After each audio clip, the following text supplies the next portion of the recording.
Pablo Escobar miró a Popeye a los ojos y le dio una orden que ningún sicario podría haber esperado. Mata a Gustavo esta noche o te mato a ti mañana.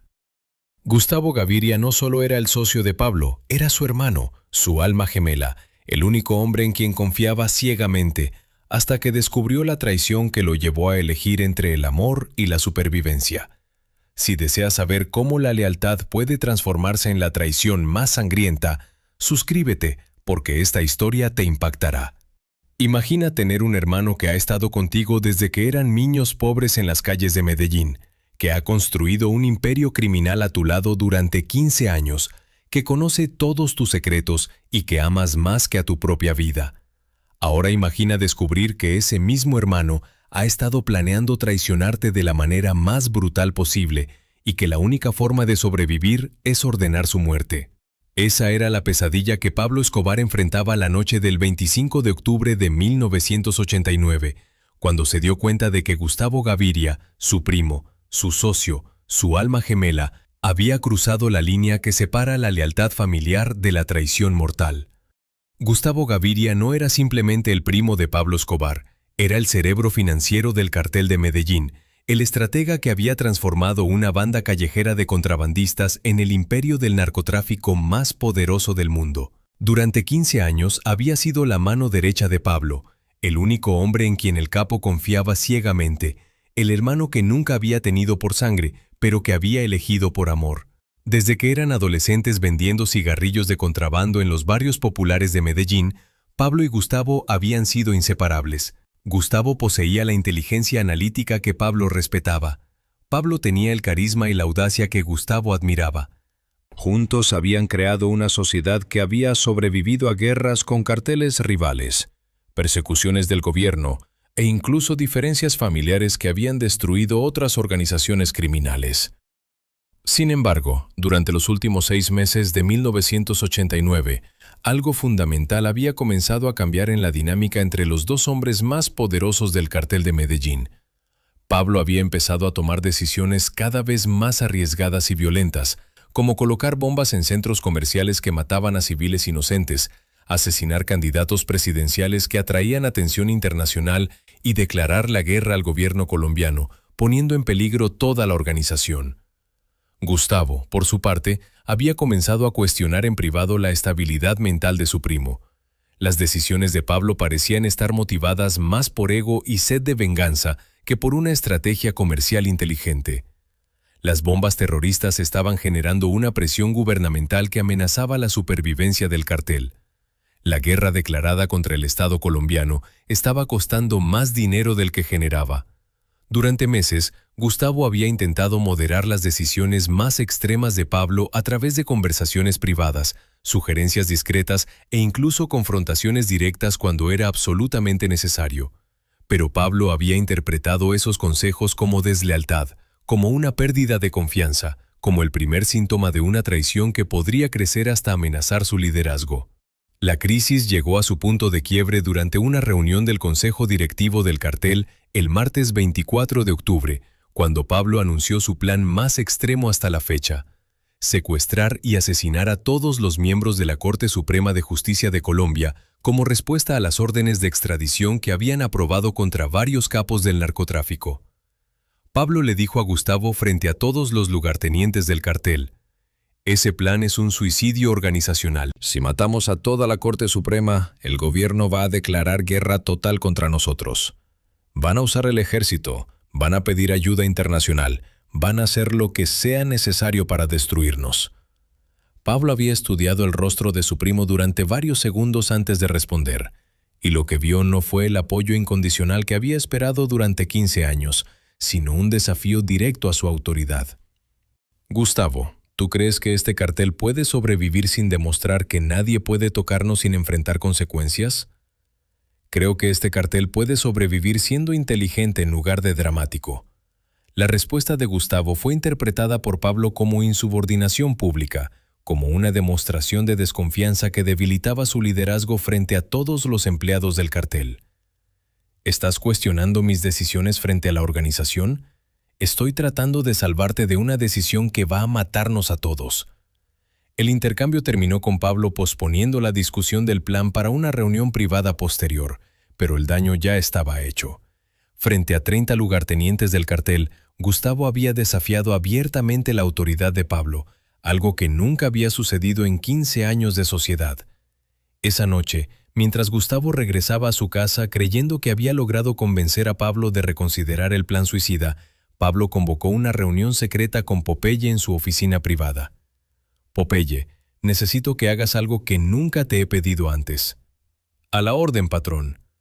Necesito que investigues discretamente a Gustavo, sus movimientos, sus conversaciones, sus contactos. Quiero saber si me está traicionando. Popeye había trabajado para Pablo durante 10 años y nunca había visto una expresión de dolor tan profunda en su rostro. Era evidente que sospechar de Gustavo le causaba una agonía emocional que ninguna guerra con carteles rivales le había producido. ¿Qué tipo de traición sospechas, patrón? No lo sé. Tal vez esté hablando con el gobierno sobre negociar nuestra rendición. Tal vez esté planeando una alianza con el cartel de Cali. Tal vez simplemente esté preparándose para derrocarme del liderazgo. Durante las siguientes 24 horas, Popeye llevó a cabo la investigación más discreta y dolorosa de su carrera. Siguió a Gustavo sin ser detectado, interceptó sus comunicaciones telefónicas, investigó sus cuentas bancarias e incluso interrogó a empleados del cartel que tenían acceso a información sobre las actividades privadas del primo de Pablo. Lo que descubrió fue peor de lo que Pablo había imaginado. Gustavo había estado reuniéndose secretamente con emisarios del gobierno colombiano para discutir la posibilidad de entregar a Pablo a cambio de inmunidad para sí mismo y para otros miembros del cartel que quisieran acogerse a acuerdos de sometimiento. Había transferido más de $50 millones a cuentas bancarias en Suiza, dinero que había tomado de las arcas del cartel sin autorización de Pablo. Y lo más devastador de todo, había comenzado a reclutar lugartenientes del cartel para apoyar un golpe interno que lo colocaría a él en el liderazgo de la organización, justificando la acción como una forma de salvar el cartel de las decisiones suicidas de Pablo. Cuando Popeye le presentó la evidencia completa a Pablo la noche del 25 de octubre, presenció algo que nunca había visto en 10 años de trabajar para el capo más poderoso de Colombia. Pablo Escobar llorando como un niño abandonado. ¿Gustavo realmente está planeando traicionarme? Sí, patrón, y tiene apoyo de al menos 5 lugartenientes importantes. Pablo permaneció en silencio durante casi una hora completa, procesando la información que destruía su comprensión fundamental de la persona en quien más había confiado durante toda su vida adulta. ¿Sabes qué es lo más doloroso de esta situación? Popeye, no, patrón, que Gustavo probablemente tiene razón. Mis decisiones recientes han sido más emocionales que estratégicas. He puesto al cartel en peligro por orgullo personal, lamentó. Pero ahora que sé que él me está traicionando, no puedo aceptar sus consejos, aunque sean correctos. Popeye había visto a Pablo enfrentar guerras, bombardeos, persecuciones gubernamentales y ataques de carteles enemigos sin mostrar vulnerabilidad emocional. Pero la traición de Gustavo lo había quebrado de maneras que ninguna amenaza externa había logrado. ¿Qué quiere que haga con información? Pablo caminó hacia la ventana de su oficina, desde donde podía ver la casa que había construido para Gustavo en los terrenos de la hacienda Nápoles, donde su primo vivía con su familia, creyendo que su traición permanecía en secreto. Quiero que lo mates, Popeye. Las palabras de Pablo cayeron como una bomba en el silencio de la oficina. Durante 10 años, Popeye había recibido órdenes de ejecutar enemigos, rivales, traidores, pero nunca había recibido la orden de matar a alguien que Pablo amaba. ¿Estás seguro, patrón? Mata a Gustavo esta noche o te mato a ti mañana. ¿Crees que Pablo tomó la decisión correcta al ordenar la muerte de Gustavo? ¿O piensas que debió perdonar la traición familiar? Comenta lealtad si crees que Pablo hizo lo correcto. Comenta perdón si crees que debió darle una oportunidad a su primo. La orden era clara, pero Popeye entendía las implicaciones que iban mucho más allá de una ejecución operacional. Matar a Gustavo significaría destruir el alma de Pablo de maneras que ningún enemigo externo había logrado. También significaría eliminar al cerebro financiero del cartel en un momento en que la organización enfrentaba presión máxima del gobierno. ¿Cómo quiere que lo haga? ¿Cómo? Siempre lo haces, rápido, limpio, sin sufrimiento innecesario. ¿Y qué le digo cuando me pregunte por qué?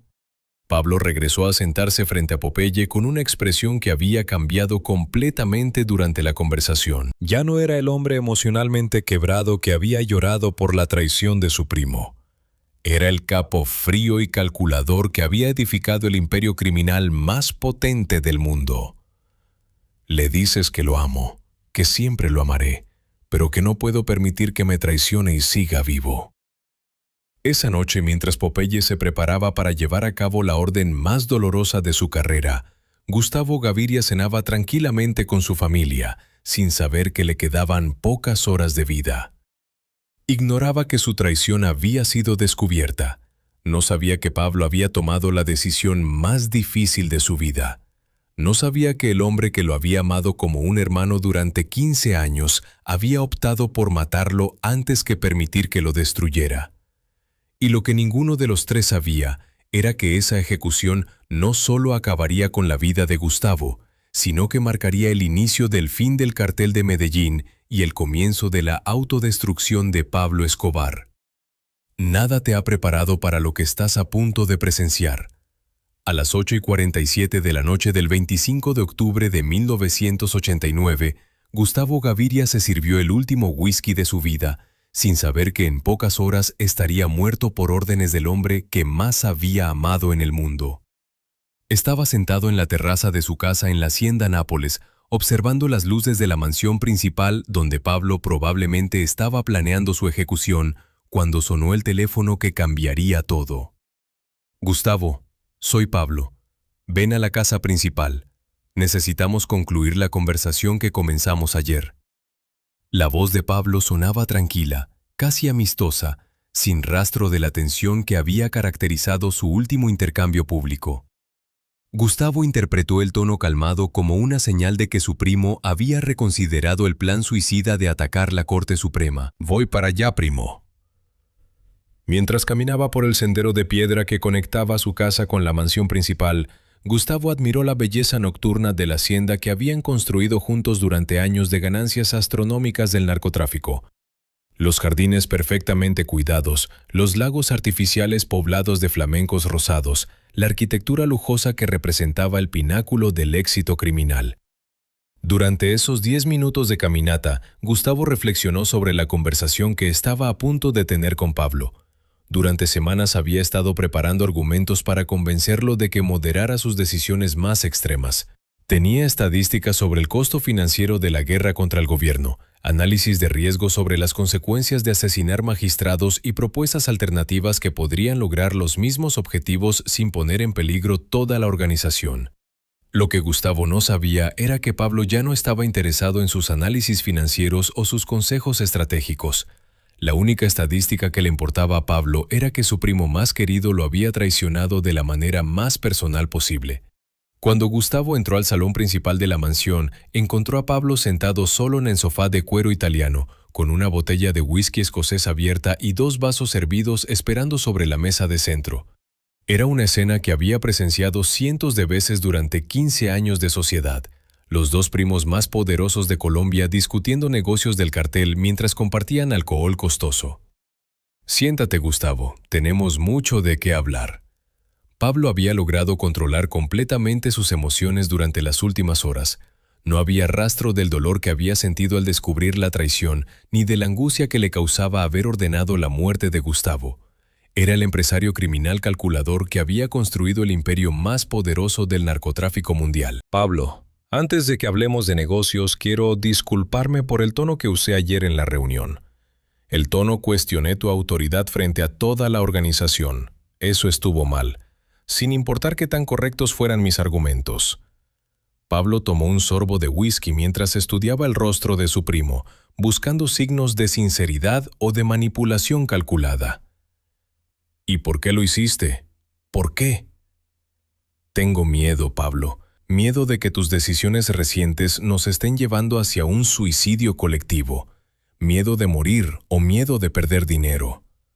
Gustavo reflexionó sobre la pregunta durante varios segundos antes de responder.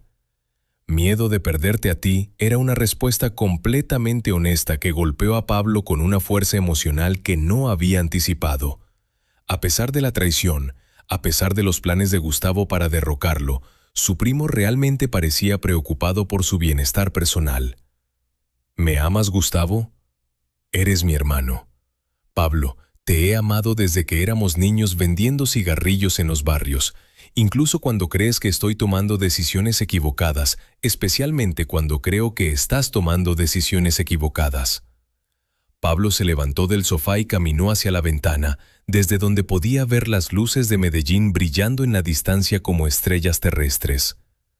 Gustavo, ¿tú crees que he perdido la capacidad de liderar este cartel? Creo que has perdido la objetividad, pero no has perdido la capacidad. ¿Y qué propones que haga para recuperar la objetividad? Gustavo vio la pregunta como una oportunidad para presentar las propuestas que había estado desarrollando durante semanas. Negocia con el gobierno, acepta someterte a la justicia a cambio de garantías de que no te van a extraditar.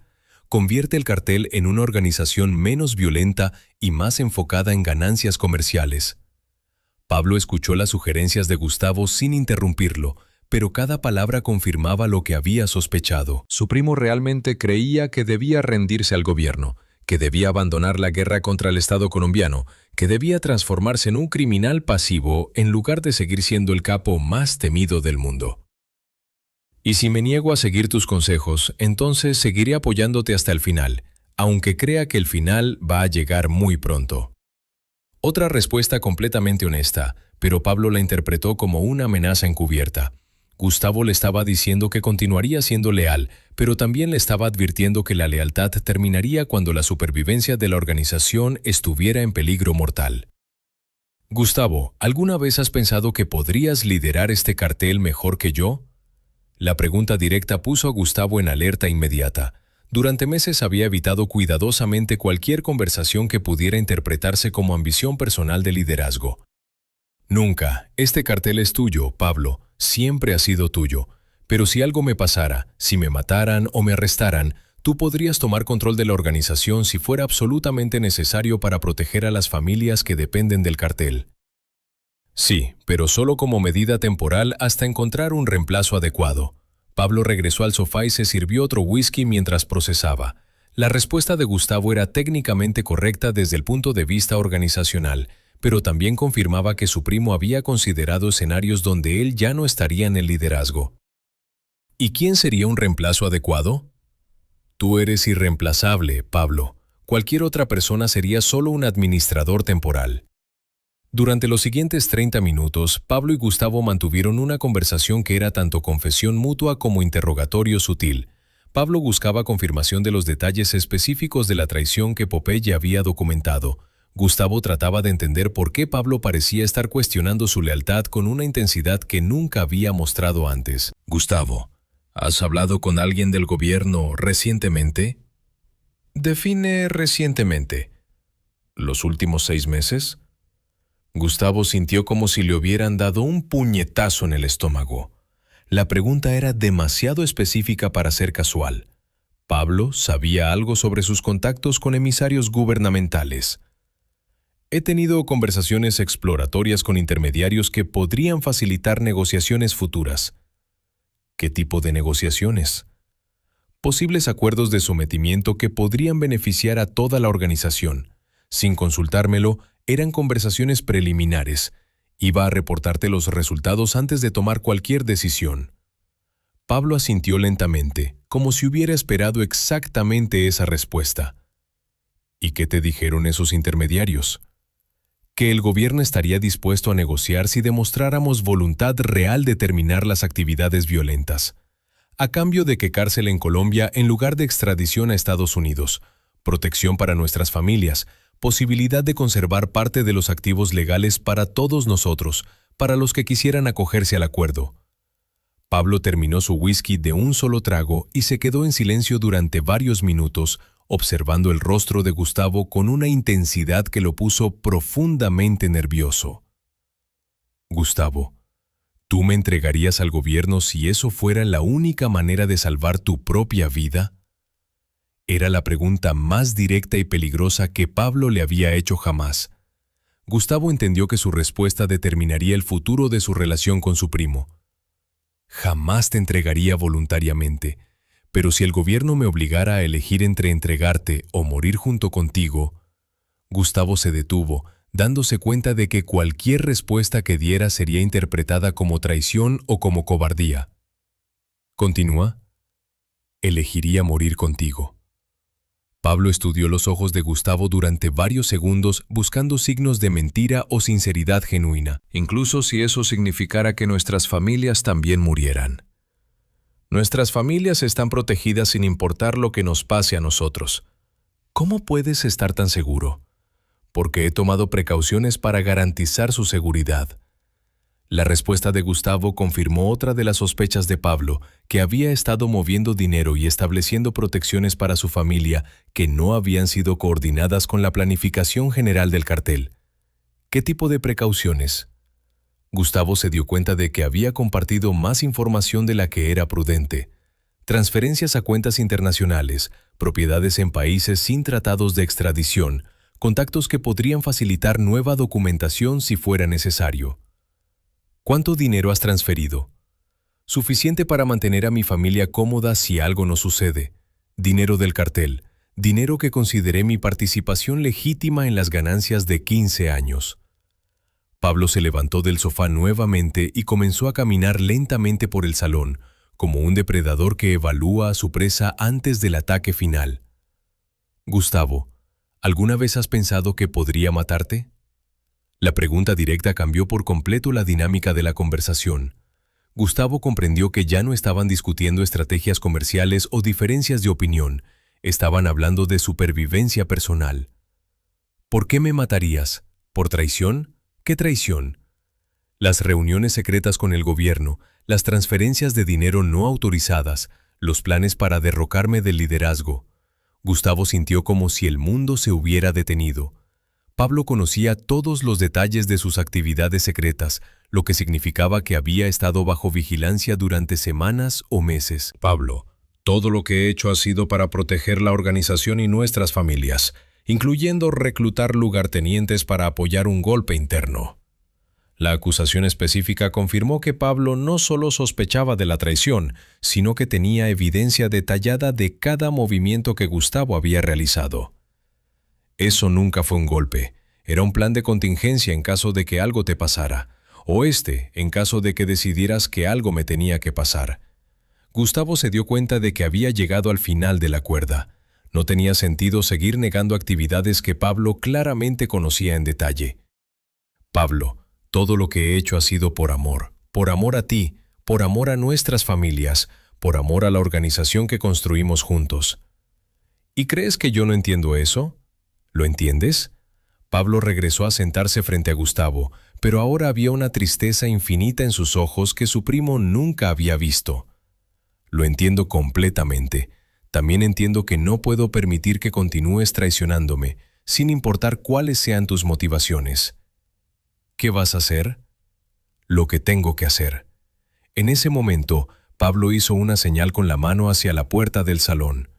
Popeye entró silenciosamente con la pistola ya desenfundada, caminando hacia donde estaba sentado Gustavo con la precisión mecánica de quien ha ejecutado esta rutina cientos de veces. Gustavo miró a Popeye, luego a Pablo, y finalmente comprendió que había caminado voluntariamente hacia su propia ejecución. Pablo, ¿puedo pedirte un último favor? Dependiendo de qué sea. Cuida de mi familia. Como si fuera la tuya, siempre lo haré. ¿Y puedes perdonarme? Pablo se acercó a Gustavo y lo abrazó con la intensidad de 15 años de amor fraternal que estaban a punto de terminar para siempre. Ya te perdoné, hermano, pero no puedo permitir que sobrevivas. Cuando Popeye apretó el gatillo 30 segundos después, no solo mató al hombre más cercano a Pablo Escobar, sino que destruyó para siempre el alma del capo más poderoso de Colombia. Y esto no es lo más fuerte. Esto apenas comenzaba a las 10:43 de la noche del 25 de octubre de 1989. John Jairo Velázquez, Popeye, apretó el gatillo que no solo acabaría con la vida de Gustavo Gaviria, sino que destruiría para siempre el corazón del hombre más poderoso de Colombia y marcaría el principio del fin del cartel de Medellín. El disparo resonó en el salón principal de la Hacienda Nápoles como un trueno que anunciaba la tormenta más devastadora en la historia del narcotráfico colombiano. Gustavo se desplomó de inmediato.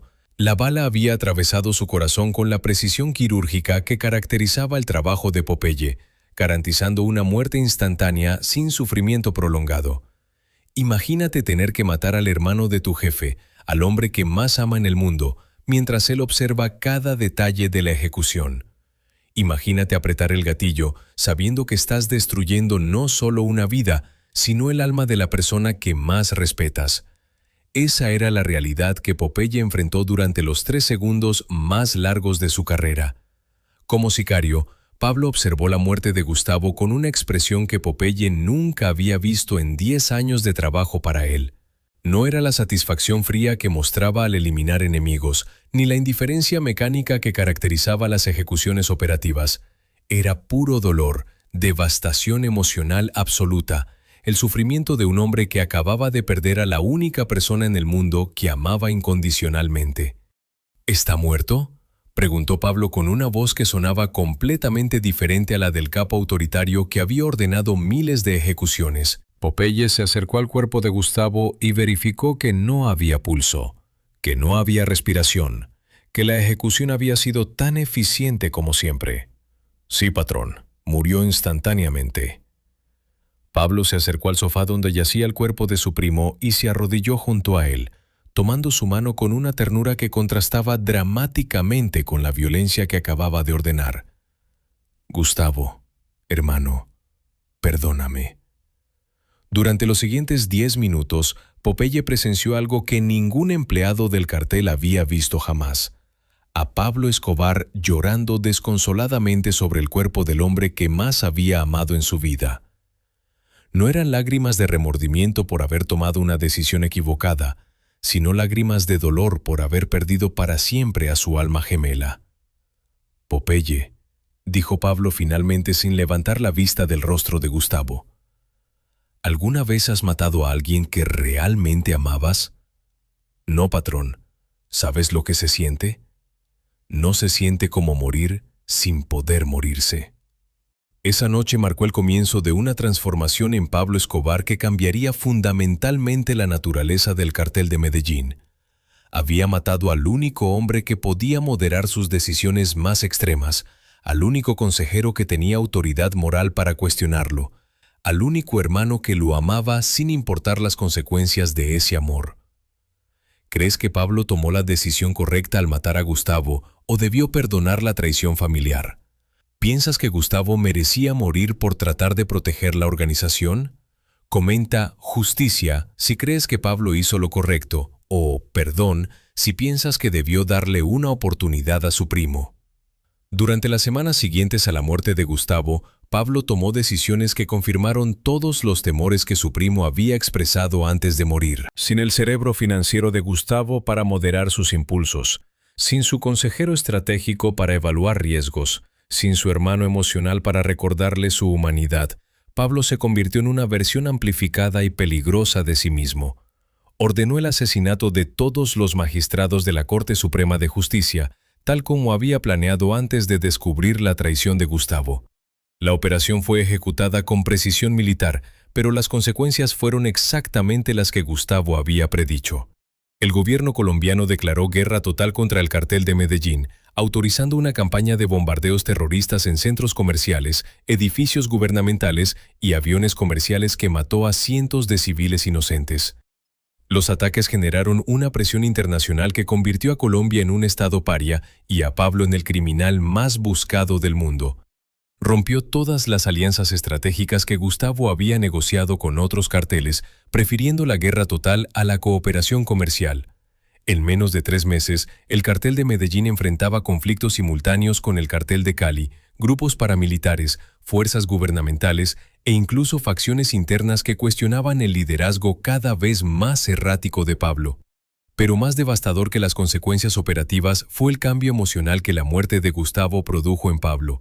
Había perdido la capacidad de confiar en cualquier persona incluyendo miembros de su propia familia. Veía traición en cada consejo, sospechaba conspiración en cada sugerencia, interpretaba cualquier cuestionamiento como deslealtad que merecía muerte. «Popeye», le dijo Pablo durante una reunión privada, 6 semanas después de la ejecución de Gustavo, «¿crees que maté al único hombre que realmente me amaba?» «No lo sé, patrón, pero sé que era el único hombre que se atrevía a decirte la verdad». «Y ahora, ¿quién me va a decir la verdad?» «Nadie, patrón, porque todos tienen miedo de terminar como Gustavo».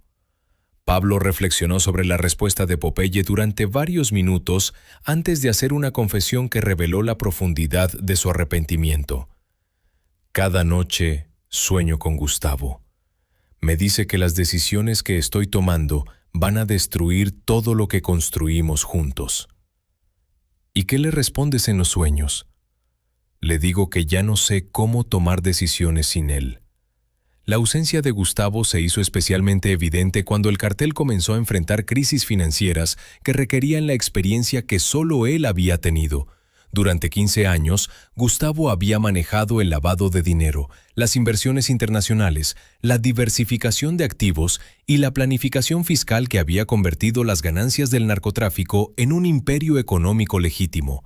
Sin su experiencia financiera, Pablo comenzó a tomar decisiones que rápidamente dilapidaron las reservas del cartel.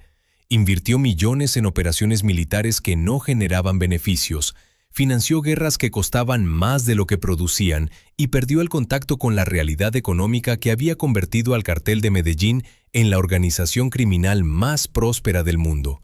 Sin embargo, la pérdida más dolorosa fue emocional. Gustavo había sido el único hombre con quien Pablo podía ser completamente honesto sobre sus miedos, sus dudas y sus momentos de vulnerabilidad. Era el único hermano que conocía tanto sus fortalezas como sus debilidades, que lo amaba sin importar las consecuencias de ese amor.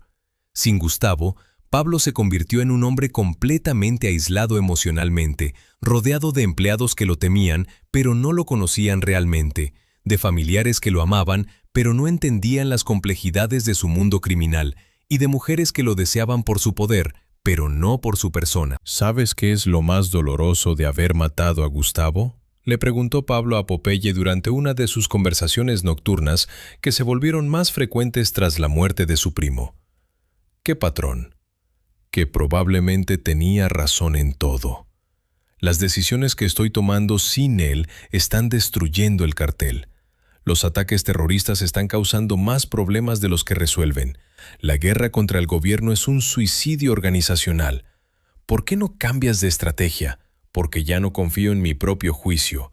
Gustavo era mi brújula moral, mi consejero estratégico, mi voz de la razón. Sin él, no sé distinguir entre decisiones inteligentes y decisiones emocionales». Durante los meses siguientes a la muerte de Gustavo, Pablo desarrolló una paranoia que afectó todas sus relaciones. Comenzó a sospechar que otros miembros del cartel estaban planeando traiciones similares a la de su primo. Ordenó ejecuciones basadas en sospechas sin evidencia. Eliminó empleados leales por mostrar iniciativa que interpretaba como ambición personal y creó un ambiente de terror que destruyó la moral de la organización. La ironía más cruel era que las decisiones paranoicas de Pablo estaban creando exactamente las condiciones que había temido. Los empleados del cartel comenzaron a considerar realmente traicionarlo, no por ambición personal, sino por supervivencia propia. «Patrón», le dijo Popeye durante una reunión en diciembre de 1989, «los muchachos están nerviosos, sienten que cualquiera puede ser el próximo Gustavo. ¿Y eso te preocupa?» «Me preocupa que el miedo esté reemplazando la lealtad». Pablo estudió el rostro de Popeye con la suspicacia que había desarrollado hacia todos sus empleados tras la traición de Gustavo. «¿Tú me traicionarías, Popeye?» «No, patrón. ¿Por qué no? ¿Por qué? He visto lo que le pasa a su alma cuando mata a alguien que ama. No quiero ser responsable de causarle ese dolor otra vez». La respuesta de Popeye reveló una comprensión psicológica que Pablo no había esperado de su sicario más eficiente. «¿Crees que matar a Gustavo me cambió? Creo que lo convirtió en alguien que ya no confía en el amor. ¿Y crees que eso es malo? Creo que un hombre que no confía en el amor termina destruyendo todo lo que ama. Las palabras de Popeye resultaron proféticas. Durante el año siguiente, Pablo destruyó sistemáticamente todas las relaciones importantes de su vida, alejó a su familia por paranoia de que pudieran traicionarlo, eliminó empleados leales por sospechas infundadas, atacó aliados estratégicos por interpretar cooperación como conspiración. En 1990, exactamente un año después de la muerte de Gustavo, el cartel de Medellín había perdido más del 60% de su territorio.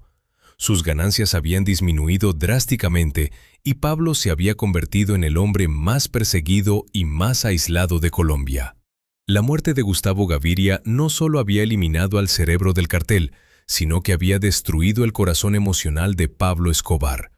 Sin la moderación de su primo, sin sus consejos estratégicos, sin su amor incondicional, Pablo se había convertido en una versión extrema y autodestructiva de sí mismo. Y lo más trágico de todo era que Gustavo había estado completamente correcto en sus predicciones. Las decisiones que Pablo tomó después de su muerte llevaron exactamente a los resultados desastrosos que su primo había tratado de evitar.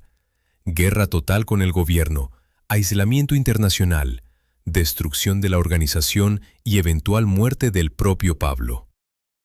La noche que Popeye mató a Gustavo Gaviria, no solo ejecutó al mejor amigo de Pablo Escobar, sino que también eliminó la última posibilidad de que el cartel de Medellín sobreviviera, la última oportunidad de que Pablo mantuviera su humanidad y la última esperanza de que el amor familiar fuera más fuerte que la paranoia criminal. Pero Gustavo había muerto amando a Pablo hasta el último segundo, perdonándolo por la traición que él mismo había cometido, entendiendo que su primo había elegido la supervivencia sobre el amor, porque no conocía otra manera de manejar la decepción más profunda de su vida. Y créeme, esto solo es el principio. Durante los últimos 3 años de su vida, Pablo Escobar fue perseguido por un fantasma más aterrador que cualquier enemigo de carne y hueso. El espíritu de Gustavo Gaviria aparecía en sus sueños cada noche, lo confrontaba en espejos cuando menos lo esperaba y le susurraba al oído las consecuencias devastadoras de cada decisión paranoica que tomaba sin su consejo. La primera aparición ocurrió exactamente una semana después de la ejecución, durante una reunión del cartel en la que Pablo estaba explicando a sus lugartenientes por qué había sido necesario eliminar a su primo. Mientras hablaba, vio el reflejo de Gustavo en la ventana detrás de él, observándolo con una expresión de tristeza infinita que le heló la sangre. ¿Ven a alguien parado detrás de mí?, les preguntó Pablo a los 10 hombres que estaban sentados alrededor de la mesa de conferencias. Todos miraron hacia la ventana y respondieron que no veían a nadie. ¿Están seguros? Completamente seguros, patrón.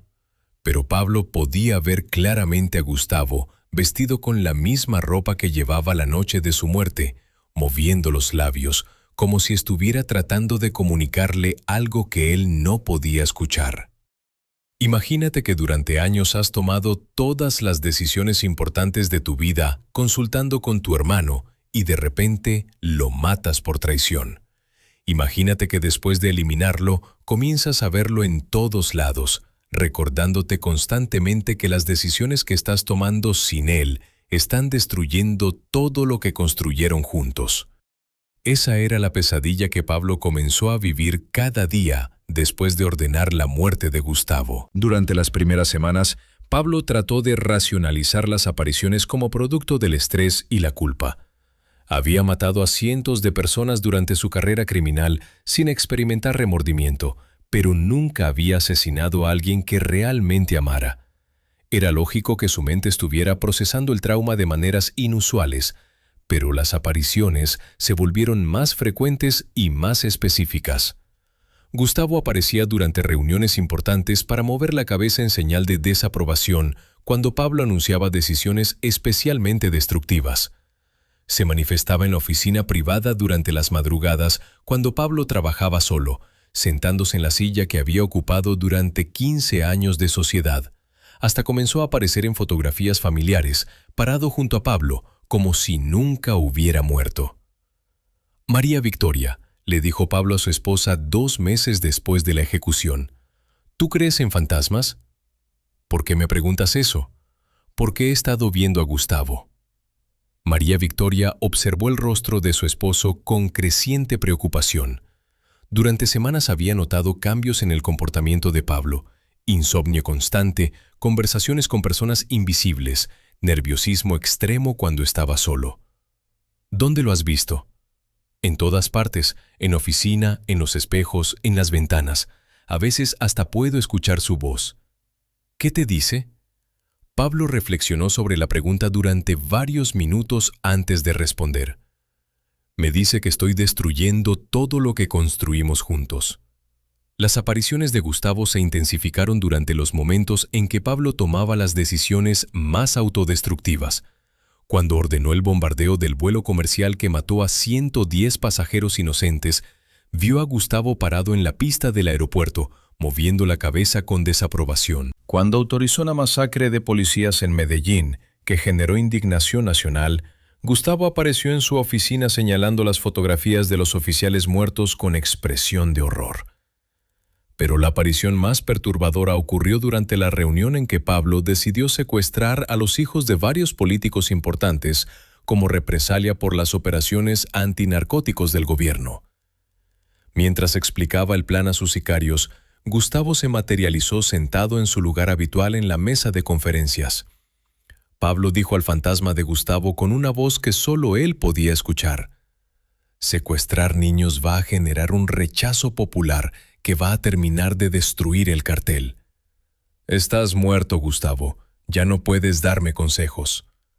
Los sicarios que estaban en la reunión observaron con alarma cómo Pablo hablaba con alguien que ellos no podían ver. ¿Con quién está hablando, patrón?, preguntó Popeye. Con nadie. Continúen escuchando el plan. Pero Pablo no podía concentrarse en explicar la operación porque Gustavo continuaba hablándole. Las decisiones que estás tomando sin mí están confirmando todos los temores que tenía antes de morir. Te has convertido en exactamente el tipo de líder que yo trataba de evitar que fueras. ¡Cállate! Ya no tienes derecho a opinar sobre mis decisiones, preguntó la Kika con nerviosismo evidente. ¿Te sientes bien? Pablo se dio cuenta de que estaba hablando en voz alta con un fantasma que solo él podía ver, un comportamiento que podría preocupar a sus empleados sobre su estabilidad mental.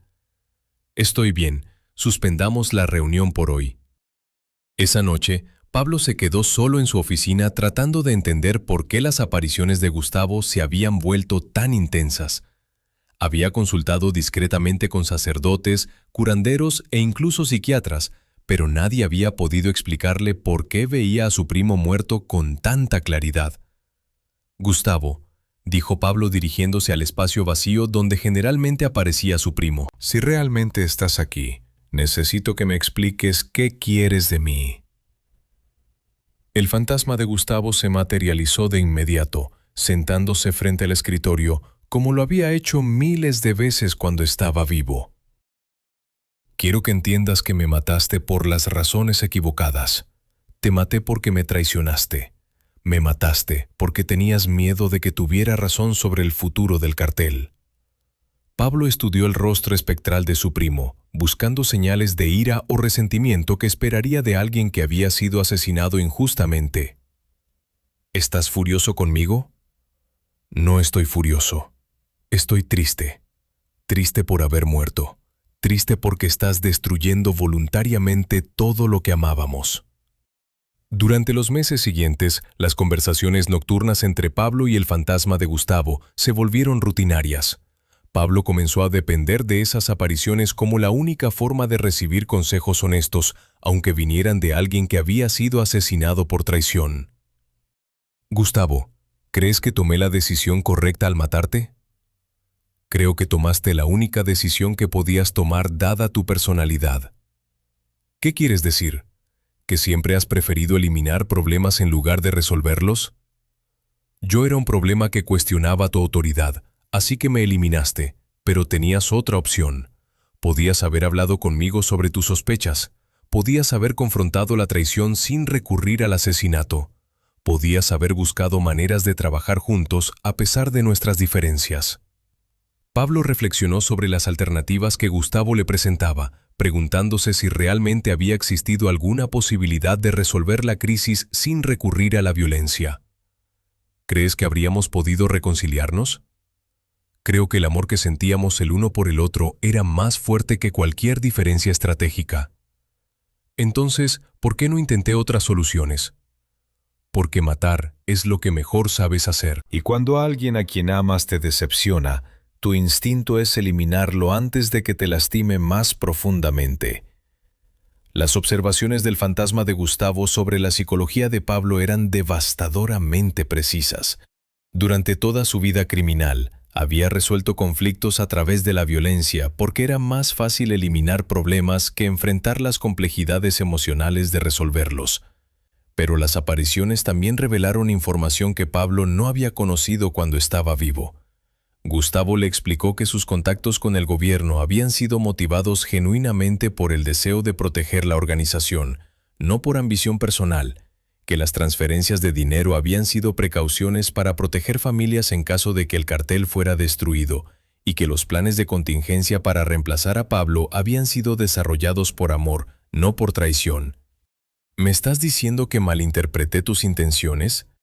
Te estoy diciendo que interpretaste mis acciones a través del filtro de tu paranoia. Pero las acciones eran reales. Las acciones eran reales, pero las motivaciones eran diferentes a las que asumiste. Pablo comenzó a entender que había matado a Gustavo basándose en evidencia real, pero interpretaciones equivocadas. Su primo realmente había hecho todo lo que Popeye había documentado, pero las razones detrás de esas acciones habían sido protección familiar en lugar de ambición personal. Gustavo, ¿puedes perdonarme por haberte matado? Ya te perdoné antes de morir. Lo que necesitas es perdonarte a ti mismo. ¿Cómo puedo perdonarme por matar al único hombre que realmente me amaba? Entendiendo que el amor a veces toma decisiones que parecen traición, pero que están motivadas por protección. Durante el último año de su vida, mientras se escondía de las autoridades que lo perseguían implacablemente, Pablo desarrolló una relación con el fantasma de Gustavo que era más honesta e íntima que la que habían tenido cuando ambos estaban vivos. Las apariciones se volvieron constantes, especialmente durante las noches en que Pablo no podía dormir por la paranoia y el miedo. Gustavo se sentaba junto a su cama como un hermano mayor cuidando a un niño asustado, consolándolo sobre decisiones que no podía cambiar y consecuencias que no podía evitar. ¿Crees que voy a morir pronto?, le preguntó Pablo durante una de esas noches de insomnio en diciembre de 1993. Creo que ya has estado muerto desde la noche que me mataste. ¿Qué quieres decir? Que matarme fue como matarte a ti mismo. Eliminaste la parte de tu alma que era capaz de amar sin condiciones. Pablo reflexionó sobre las palabras de Gustavo durante varios minutos. ¿Crees que habría sido diferente si no te hubiera matado? Creo que habrías muerto siendo amado en lugar de morir siendo odiado. Las palabras del fantasma resultaron proféticas. Durante sus últimos meses de vida, Pablo estaba completamente aislado, perseguido por enemigos, abandonado por aliados y aterrorizado por las consecuencias de decisiones que había tomado sin la moderación de Gustavo.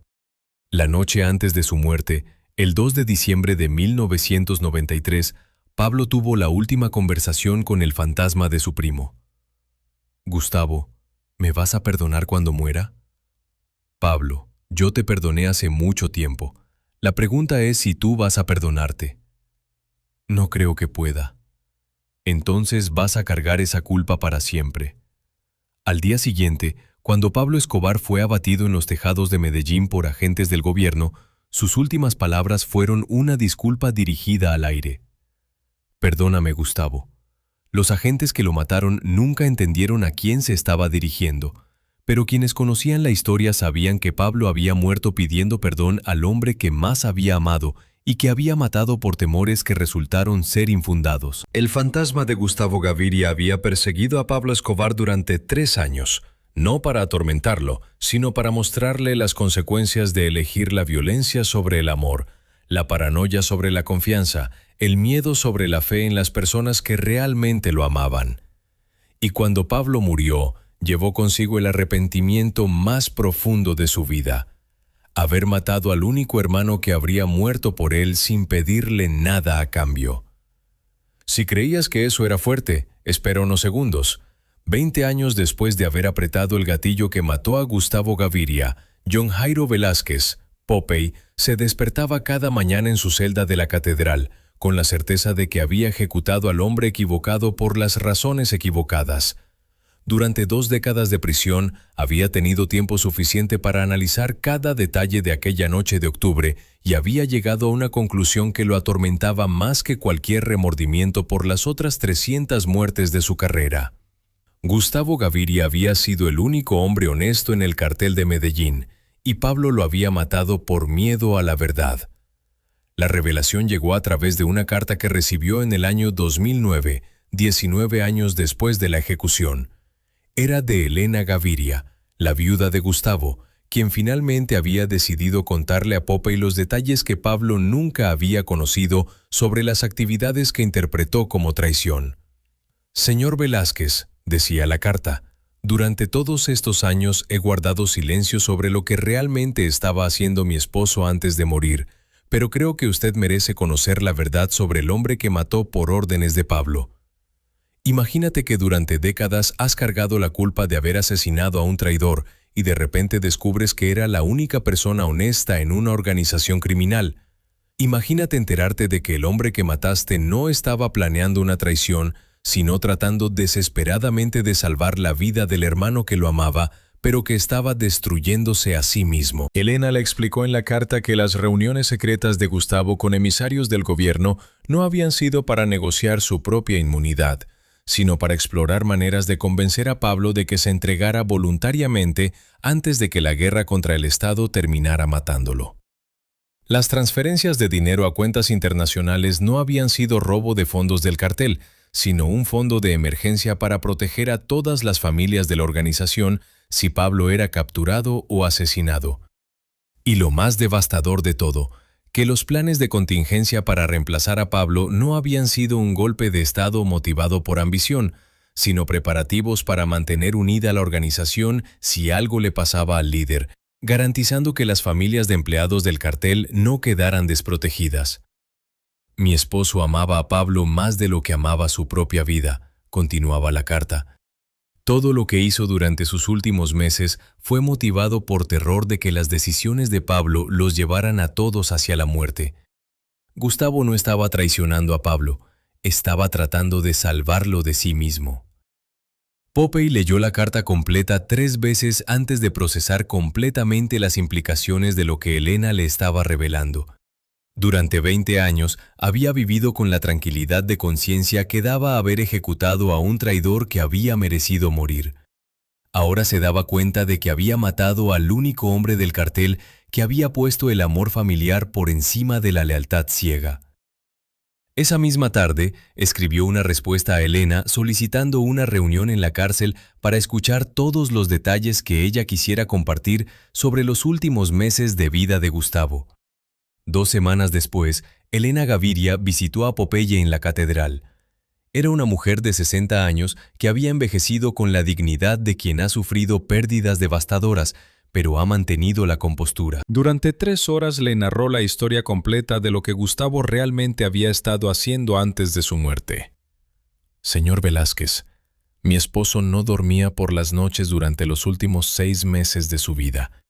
Se levantaba a las 3 de la madrugada y se quedaba en su oficina escribiendo cartas que nunca envió a Pablo, tratando de encontrar maneras de hacerle entender que sus decisiones los estaban llevando hacia un suicidio colectivo».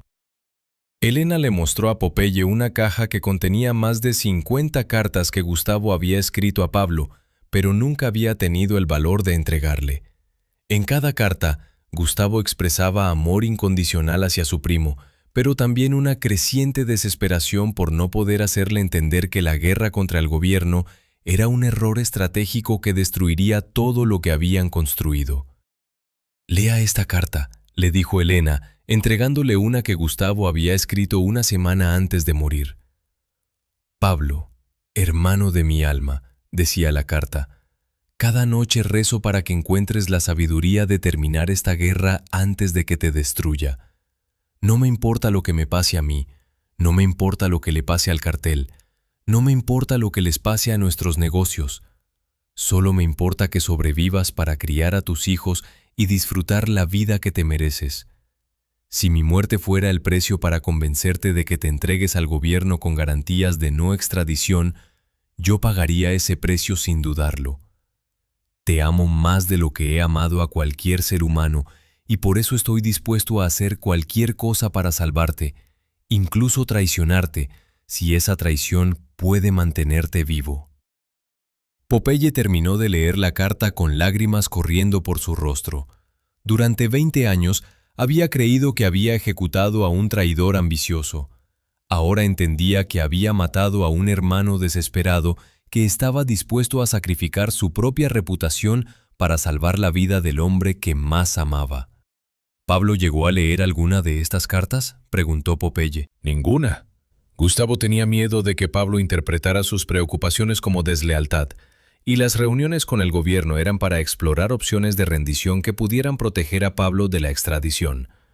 Gustavo estaba dispuesto a entregarse a sí mismo como cabeza de turco si eso convencía al gobierno de que Pablo no era el verdadero líder del cartel. Popeye se dio cuenta de que había presenciado y ejecutado la tragedia familiar más devastadora en la historia del narcotráfico colombiano.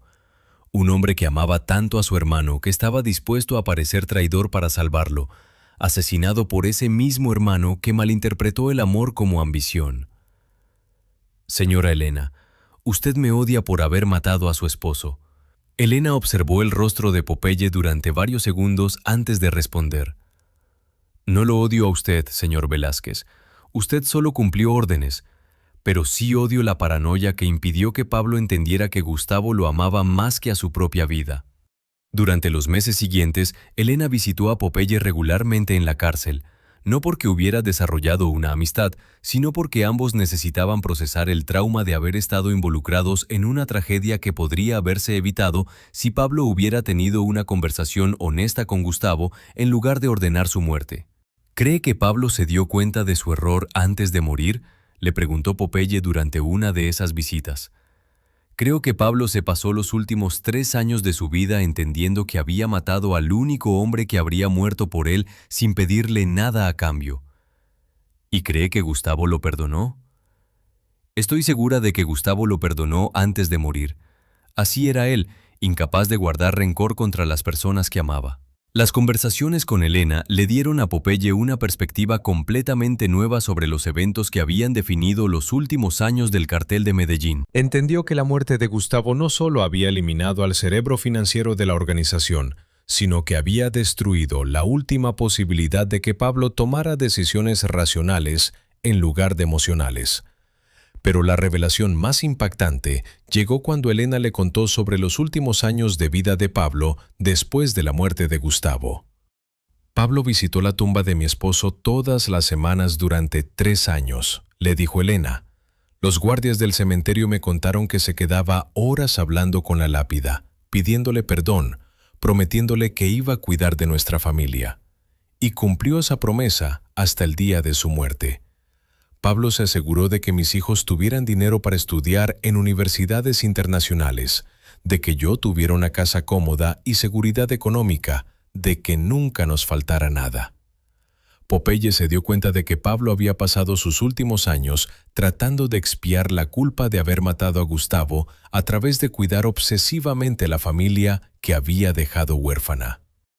¿Usted aceptó la ayuda de Pablo? Al principio no quería aceptar dinero del hombre que había matado a mi esposo, pero después entendí que rechazar su ayuda habría sido castigar a mis hijos por decisiones que ellos no habían tomado. En el año 2010, 21 años después de la muerte de Gustavo, Elena le hizo a Popeye una propuesta que cambiaría el resto de su vida en prisión. Señor Velázquez, quiero que me ayude a escribir la verdadera historia de lo que pasó entre Pablo y Gustavo. ¿Para qué? Para que la gente entienda que mi esposo no fue un traidor ambicioso, sino un hermano desesperado que murió tratando de salvar al hombre que más amaba.